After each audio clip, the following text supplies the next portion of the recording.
ফেনীতে গণত্রাণ কর্মসূচিতে সর্বস্তরের জনগণের মিলেছে অভূতপূর্ব সাড়া।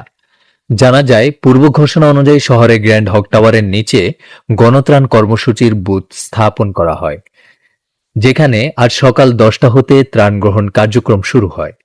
আয়োজকরা জানান, সকাল হতেই শিশু হতে শুরু করে স্কুল, কলেজ, মাদ্রাসা সহ বিভিন্ন শ্রেণী পেশার মানুষজন স্বতঃস্ফূর্তভাবে ডোনেশন দিয়েছে।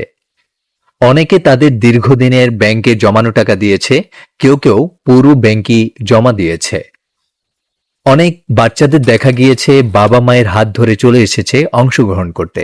ধর্ম, বর্ণ নির্বিশেষে সর্বস্তরের জনগণের স্বতঃস্ফূর্ত অংশগ্রহণ থাকায় স্বল্প সময়ে শুধু বুথে জমা দেয়া অর্থের পরিমাণ 5,54,000 টাকা ছাড়িয়ে যায়।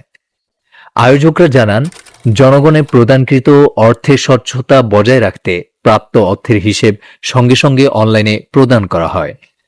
দেখা যায়, মোট জমা হওয়া অর্থের পরিমাণ 5,54,914 টাকা।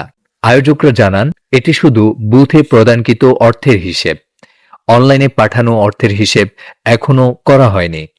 অর্থের পাশাপাশি শুকনো খাবার, পানি, তৈল, চিড়া, মুড়ি সহ প্রয়োজনীয় খাদ্য সামগ্রীও জমা হয়। আয়োজকরা সবাইকে ধন্যবাদ জানান। একইভাবে ফেনীর জনগণের দেওয়া অর্থ, খাদ্য সামগ্রী বন্যা কবলিত এলাকায় সুষ্ঠুভাবে বন্টনের প্রতিশ্রুতিও প্রদান করেন।